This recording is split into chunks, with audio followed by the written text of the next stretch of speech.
em cavalos e príncipes andando a pé, como se fossem escravos. Você diz amém, toma seu lugar de assento. E dê um glória gostoso para Jesus. Ele está na casa. Salomão escreveu 3.000 provérbios e 1.005 cânticos. Na verdade, Salomão tinha uma promessa de ser o substituto do seu pai Davi. E quem tem promessa de Deus passa por um terrível. Quem tem promessa de Deus pode passar pelo fogo, pode passar por uma Covid, pode passar por uma crise financeira, pode passar por um acidente, pode passar por uma situação caótica, mas a promessa anda lado a lado com você. Davi foi pai de 20 filhos, e entre os 20 filhos de Davi, ele teve com 8 esposas legítimas. Deus disse para Davi: o seu filho Salomão sentará no trono em seu lugar. E é interessante que morreram 3 filhos de Davi, e o 4º filho na sucessão era um moço chamado Adonias. E quando Adonias observou e viu seu pai já velho, a canseira chegou já, pastor Valmir, no corpo de Davi. Davi não tinha mais as suas faculdades mentais alinhadas como em anos atrás. Esse moço chamado Adonias prepara uma festa, paga algumas pessoas para participarem de uma celebração. Ele fez uma aliança com o capitão do exército de Davi, chamado Joabe, e ele disse: eu quero que vocês celebrem comigo, porque eu estou auto me promovendo rei da nação de Israel. E ele fez essa celebração, só que uma coisa que Adonias não tinha percebido é que a promessa de Deus estava sobre a vida de Salomão, e a promessa de Deus jamais deixaria de se cumprir. A promessa andava lado a lado com Salomão. Salomão está na época com 20 anos de idade, quando Adonias se promoveu rei da nação de Israel. E quando isso aconteceu, Deus tinha na época um porta-voz em Israel, a saber, o profeta Natã. E Natã ficou sabendo da autopromoção de Adonias, e ele visita a casa de Betseba. E quando o profeta Natã chega na casa de Betseba, ele disse para ela: você não está sabendo o que está acontecendo? Ela falou: não, estou esperando se cumprir a promessa na vida do meu filho, que vai ser rei de Israel. Ele disse: mulher, se levanta e age, porque um moço chamado Adonias já se proclamou rei da nação de Israel.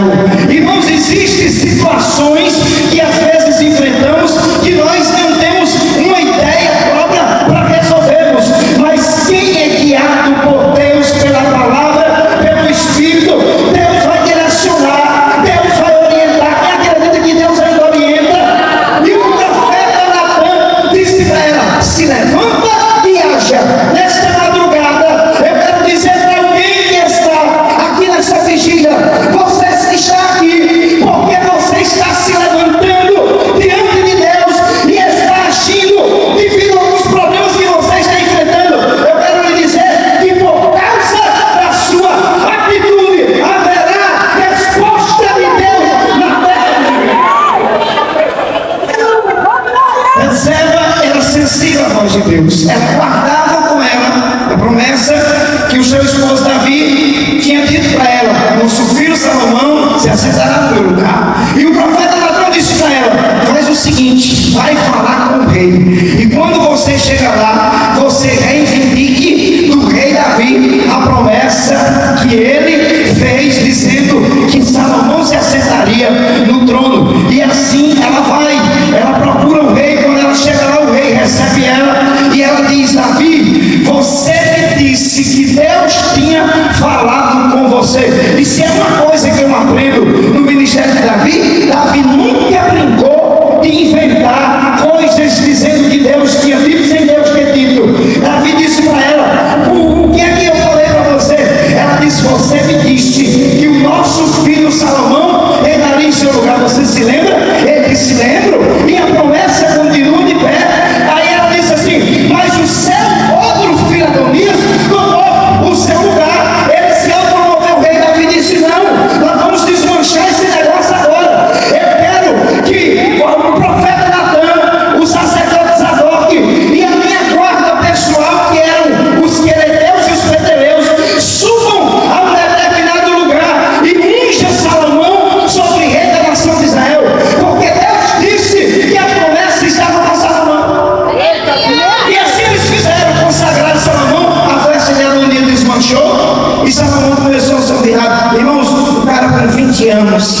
para reinar sobre uma nação. Ele não tinha a experiência adequada, porém ele tinha com ele a promessa. E quando a promessa guia, a promessa prepara, a promessa treina. Quantos têm promessa de Deus? Levante a mão nessa madrugada e dê uma glória para Deus. E Salomão recebe uma visita de Deus, e Deus perguntou para ele: Salomão, o que é que você quer que eu lhe dê? Salomão poderia ter pedido muitas coisas, mas ele pede a Deus algo que abriu os céus.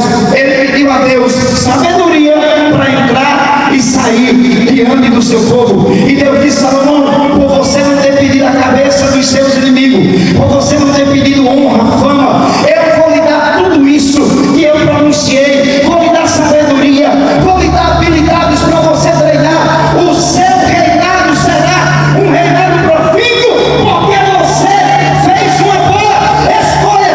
Vou dizer para você: quem escolheu a boa parte jamais será tirada de você. O tempo passou, Salomão começou a organizar tudo que Deus ia lhe orientando no seu reino. No capítulo 7 de 1 Reis, Salomão mandou um moço chamado Hurão construir 2 colunas depois que o templo já estava pronto. Ele mandou construir 2 colunas e colocou uma coluna do lado direito, a outra do lado esquerdo. E Salomão olhou para aquelas colunas e disse: essa coluna vai se chamar Jaquim, que significa Deus estabeleceu. Deus fez e ninguém vai desmanchar. Todas as vezes que Salomão olhava para aquela coluna, ele se lembrava da promessa que Deus tinha feito para sua mãe Betseba, que ele reinaria sobre Israel. Toda vez que ele olhava para aquela coluna chamada Jaquim, que significa Deus estabelece, ele tinha certeza que estava reinando por causa de uma promessa de Deus. Mas a outra coluna, chamada Boaz, ele olhou para aquela coluna e disse assim: essa coluna se chamará Boaz, que significa Deus é todo poderoso. Deus não é apenas poderoso, existem até homens poderosos na terra, mas esta coluna representa que o meu Deus que me colocou para reinar em Israel, ele é o Todo-Poderoso. E ele mandou apregoar, pastor Domingos Carvalho, para todos os povos: coluna Jaquim significa ele estabelece, coluna Boaz significa Deus é o Todo-Poderoso. O reino de Salomão era tão organizado e tanta coisa extraordinária que no primeiro livro de Reis, capítulo 10, a Bíblia diz que a rainha de Sabá, ela veio provar Salomão com os seus enigmas. E quando ela chegou no palácio real, ela viu tanta coisa extraordinária que ela disse: não me falaram nem a metade daquilo que os meus olhos estão vendo no reinado de Salomão. Os servos de Salomão eram tão bem treinados, até para se assentarem eles tinham classe. Eles eram bem treinados para tratar as pessoas, e aquilo ali fez com que a rainha de Sabá ficasse maravilhada. O rei de Salomão era tão organizado que tem um texto em Crônica que diz que até o cardápio da mesa de Salomão era anunciado com antecedência. As pessoas que trabalhavam a serviço do rei já sabiam o que iam se alimentar no outro dia. Salomão tinha fama, tinha riqueza, reinou 40 anos em Israel sem precisar de usar uma espada. O tempo passou, se tornou famoso, se tornou um homem honrado, se tornou um homem conhecido. Porém, um dia Salomão viu uma cena no seu reinado que era inadmissível. Ele escreveu no texto que fizemos leitura. Ele disse: isso está fora das minhas prerrogativas de rei, de vida na qualidade de rei. Eu não aceito o que os meus olhos estão vendo. Eu estou vendo escravos que não têm valores monetários, que não têm nenhuma formação acadêmica. Eu vejo esses servos que têm uma condição inferior ao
Espírito Santo.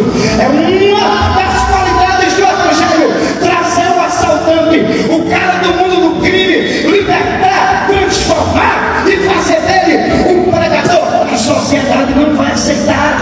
Existem pessoas que não aceitam talvez a sua posição de servo, de pregador, de cantor, porque conhece o seu passado. Isso aconteceu com Salomão. Salomão disse: é inadmissível que um escravo esteja desfilando em um cavalo de um príncipe. Mas nós não estamos preocupados com a opinião de A ou de B, porque nós sabemos em quem nós temos crido. Nós sabemos em quem nós temos crido. Se alguém não acredita em você, se alguém não aceita o que Deus está fazendo com você da forma que Salomão também não aceitou, isso é problema de quem está agindo assim ou pensando assim. O importante é que Deus decidiu fazer e Ele vai fazer.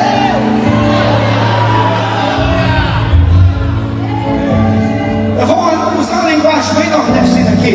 Salomão ficou enfocado em ver um simples escravo em você, que vai ter gente que vai estremecer, vai ficar revoltado, mas quem vai fazer vai ser Deus. É Deus quem vai fazer da forma que fez com os escravos nos dias de Salomão. Você acredita nisso?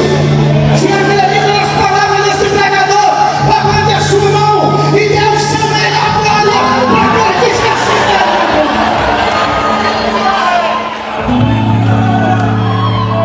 Está lá o escravo andando num cavalo luxuoso e o príncipe puxando o cavalo do escravo. Isso me faz lembrar, sabe de quem? O príncipe Amã puxando o cavalo que Mardoqueu, honrado, desfilava pelas ruas da Pérsia. Ah, eu não vim pregar em vão aqui, eu vim pregar para alguém que vai se cumprir promessa.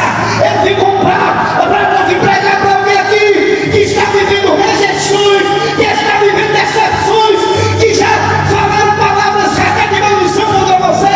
Fique tranquilo, que maior é quem fez a promessa, maior quem está com você do que quem pronunciou as palavras contra a sua vida.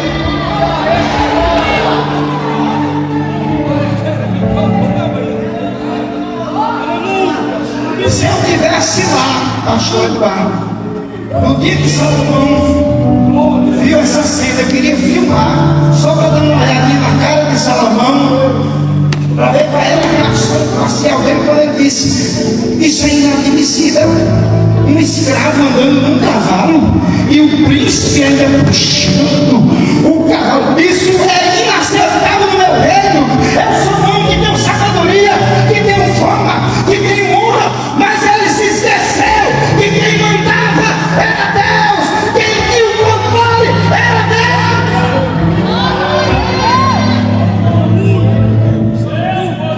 Você está aqui nessa madrugada porque você tem um objetivo. Você está aqui porque você tem um propósito. Tem alguém aqui nessa vigília que tem uma moça que você está noivo. Você está preocupada. Seu noivo não está aqui. Você está preocupada com o seu futuro, com o casamento. Fique tranquila. E Deus vai trazer à existência aquilo que não existe. Deus é especialista em mudar a cena.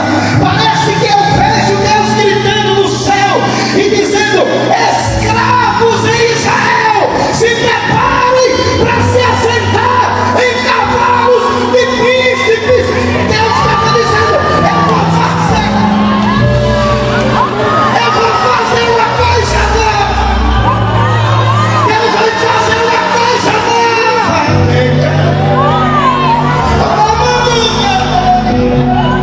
Deus vai fazer uma coisa nova. Eu vou repetir para você da glória.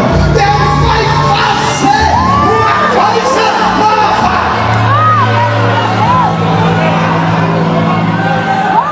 Pastor Eduardo, tem pessoas nessa vigília. Nós não estamos brincando de culto, pastor Marcelo. Tem gente, escuta o que eu vou dizer aqui nessa madrugada. Tem gente aqui nessa vigília que só você só andou de carro importado de carona. Eu conheço o Deus que revela. Satanás, querendo ou não, o Deus da Bíblia ainda revela. Revela CPF, número da casa, placa do carro. Você andou de carro importado só de carona. Deus vai mudar o cenário. Deus vai mudar o cenário. Você ainda vai aqui nesta vigília e vai dizer: pastor Eduardo, está aqui a chave do carro que Deus me deu. Só que acredita, levante a mão e adore aquele que está no trono.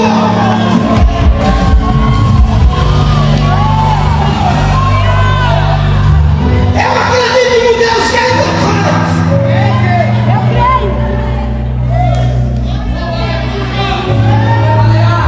Não se preocupe com a ira do governador.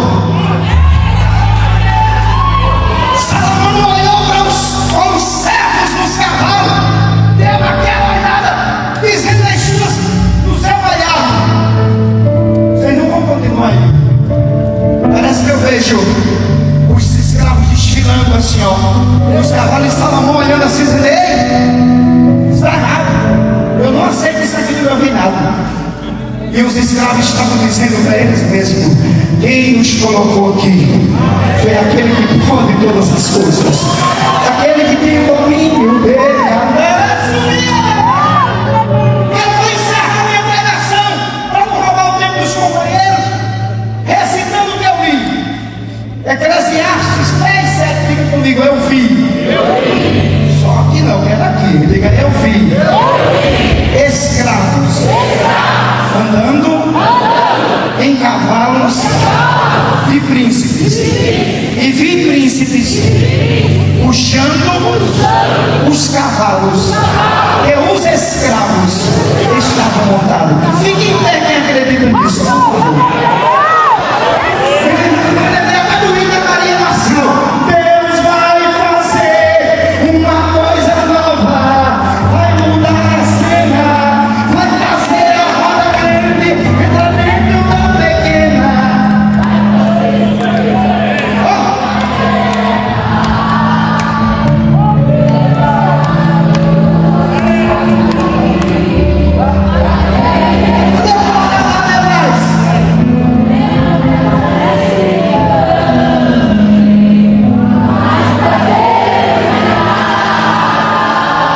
Feche os seus olhos com a sua cabeça, por favor. Aleluia. Eu conheço Deus, pastor Eduardo, passou comigo na UTI.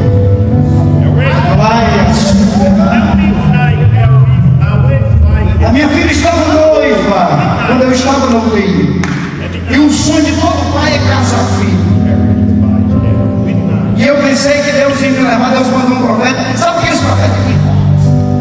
Que exagero, você não dá um tiro por ele e Deus está purinho na vida dele.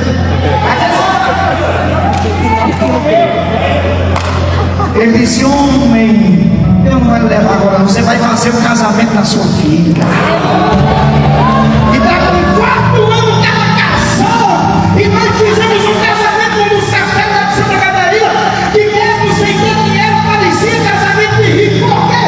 Porque Deus inverte coisas na terra. Deus pega escravo e coloca no lugar de príncipe. Deus, eu estou orando por esse povo nessa madrugada. Eu estou orando por essa pessoa que acredita nessa palavra, que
Eu termino a minha prédica dizendo assim: o meu Deus vai mudar a sua sorte. Você crê? Aplauda Jesus.